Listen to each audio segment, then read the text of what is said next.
Shoreline Publishing presents the inaugural Independent Australian Authors Symposium 2020, Saturday, November 14 at the Victoria Park Golf Club, Herston, Queensland. This unique one-day event gives you the chance to mingle with the community of authors and writers and public figures from around Australia. Be quick and get your seat at shorelinepublishing.com.au. Simone from Brisbane Audiobook Production. One of the guest authors attending is Lorraine Pestell. Good morning, Lorraine. Thank you so much for talking with me today. Good morning, Simone. How are you? I'm excellent. How are you? Pretty good, thank you. All right, I'll tell the people listening a little bit about you, Lorraine. You were born in London. You've enjoyed a successful IT career spanning in the UK, US, Europe, Singapore, and most recently in Brisbane. Your books aim to explore life's more complex social justice issues through our endless fascination for celebrity and the universal theme of love. All the sales proceeds are donated to 2 Australian charities assisting disadvantaged young people with their education. So thank you so much for donating the proceeds of your books to these, Lorraine.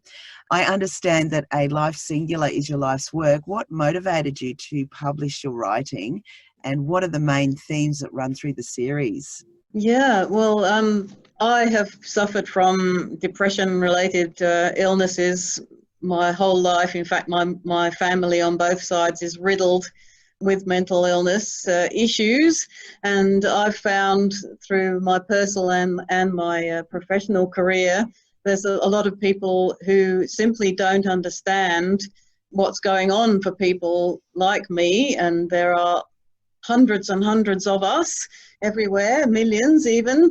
Yes, so and I can a relate. lot of people, I've certainly been there. Oh no, oh well, I'm sorry to hear. My psychologists, I started writing through as therapy, and people started to say, wow, you've had such a complicated, interesting life, you should write an autobiography. And I was thinking, well, who would be interested in that? In my little life, I'd rather write something that's fictional, but also can help to destigmatize and build the tolerance and understanding in the greater population about people who live life this way. So that was the idea. So the main themes that run through it are obviously living with and being supported by people you love if you have a mental illness issue, and how important that is, and also the choices we make between right and wrong and how that can affect your mental state in either a positive or a negative way. So and just to build that sort of awareness. And I decided to use a love story, a family saga, as the medium for the story, because people can relate to that. People are fascinated by the Kardashians and other celebrities. So it's a celebrity world, but weaving through these more serious issues. Oh, it sounds like a great culmination of 2 things that people, want to hear about with the celebrities and need to hear about, obviously, with mental health. Yeah, thank you.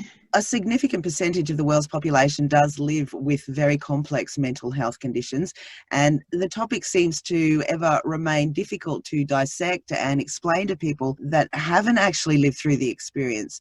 How do you hope that your books are going to help break down these barriers, Lorraine? Well, I think just putting people into scenarios where you're not sort of ramming it down their throats, or, it's not a didactic process, but you're wrapping it up in a story which hopefully people will absorb the subliminal messages, if you like, and nothing sinister, but just to follow the characters as they go through various episodes of life that people will recognize from our celebrities that are out there at the moment. And just to see everyone has a backstory. You never know what's really going on in people's lives, and why they have a nice, shiny, spectacular lifestyle, and they may be wealthy and have a lot of fame and adulation, but what's going on inside may be completely different. And it's just basically how we shouldn't judge a book by its cover, if you like, and the fact that there may be a lot more difficult situations going on, and just hope people can sort of pick up on that by seeing what's in the backstory. That sounds interesting. Did you do any research into celebrities and celebrities' lives, or watch a lot of the Kardashians to Yes, write I about did. celebrities? Not specifically the Kardashians, but other people like Robin Williams and other people who have suffered for a long time, and also from my own experiences and my family's experiences and what they've been through in terms of how other people have accepted or rejected them as a result, and just sort of wove that all into the story. How have readers responded to the central characters in A Life Singular? It's been very interesting, actually, because most people really take to the central character, Jeff, who's the singer-songwriter, rock star, and people tend to warm to him, and the fact that he's a family man at heart, and also he's been through some challenging times during his life. So most readers really seem to relate to him closely. I've had a couple of people who just thought the way he reacted to things was very self-absorbed, and I'm thinking, well, yes, well that's who he is. He's a rock star. This person who, well, yes, also, but also he's really caught up in his own mind and the struggles of making his own mind function in a way that matches his persona, his famous man persona. So I was interested to get that feedback, because hopefully as they read further into the series, they'll see how his character has actually evolved. Is he based on anyone in particular? No, not really. Just a fictional character. The series spans a 50-year time frame. What are the challenges and the exciting aspects of keeping the story's momentum going, both for you and for the reader as well? Yes. Well, for me as the writer, obviously having a long IT career, one of the interesting things, the story actually starts in the early 70s and it finishes pretty much around where we are now, 2019 or so. Obviously, the way people communicate has changed so much in that time. So trying to, when you're writing back in the 1970s, there's no mobile phones, there's no social media. But then when you're writing the same characters more contemporary times, then you've gone through the video era, the mobile phone era, and also just the whole entertainment industry has changed such a lot as well. So trying to make sure that when you're writing about the 1980s that you're not slipping in a mobile phone. Yes, that's right, exactly. So that's been an interesting process. So I find that both challenging and exciting. I think as well the understanding of mental illness within life has improved. It's not good yet, but it's certainly improved in recent years. So the sort of barriers the characters faced in those earlier parts of the series, they're different barriers than the ones that they would go through these days. Well, it's good to hear that they're breaking down. Slowly, and obviously the odd thing happens which you think, oh, have we learned anything? But true. Yeah. When did you first put pen to paper? Well, I've always loved writing, and I've always written as therapy, just to get my thoughts straight, simply because it's a passion of mine. My fingers on the keyboard work much better than my mouth does when I'm trying to articulate something. So I've always had that being drawn to writing. But I first started this particular story that became A Life Singular, when I was 14. I'm now 58, so it's been a long time in the making. Back in those early teenage years, it was really a very teenage love story, really, as it started.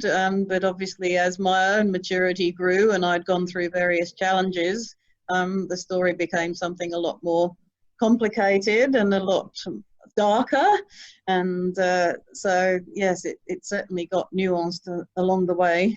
Oh, Lorraine, that sounds epic. Oh, Congratulations. thank That's you. amazing. Thank you very much. Wow, that is like your life's project. That It is, certainly I is, didn't yeah. expect you to say 14. That's incredible. So well done. Congratulations. I just Mm. said to the previous author, who is also going to be at the symposium on the 14th of November, Jane, that only 2% of people that start writing a book actually get it completed. So congratulations on Mm. that. The fact that you've No, been thank writing you. this since you were 14, it's got to have some Mm. pretty amazing stories, I'd imagine, through it. Yes, well, there are 7 books in the series, and I'm going to be splitting them all into 2. So there'll be 14 books all told. So once they all come out, so.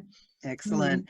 So what can people expect from you if they come along to the symposium at the Victoria Park Golf Club? Well, it's actually the first time I've been to one of these symposiums as an author, so I'm not quite sure what to expect myself, really. But hopefully, a very authentic and honest, down-to-earth account of my experiences as a writer and how my books have been perceived in the market. I have quite a small select readership at the moment, and hoping to obviously attract a lot more people to my work. Yeah, And of course. I'm a very community-oriented person. And as you mentioned in the introduction, sales proceeds for the book do go to Australian charities. So obviously, if people want to ask me any questions about the great work that those charities do, then absolutely more than happy to answer those questions. Awesome. Just to help my fellow authors as well. I think it's a very crowded market, the book world at the moment. So the more we can support each other, the better, I think. Exactly. Keep holding hands and forging forward. That's the way. A good group of people are going to be collaborating and talking on the 14th. So where can people find out more about you then, Lorraine? Oh, well, I have my website, which is lorrainepestell.com. So certainly people can go there for information on the books that are yet to come. And my Facebook, people can look up A Life Singular on Facebook, and I have a Twitter handle which is just my name as well, so at Lorraine Pestell. It's hard to keep up with all these different channels, but I certainly do my best. You're doing amazing. Well done. And I'm sure that'll all be in the book as well, how it's all come along from the age of 14 to now. Well, congratulations once again, and thank you so much for joining me today. I look forward to meeting you personally at the Victoria Park Golf Club on the 14th of November. That sounds great. Thank you very much, Simone.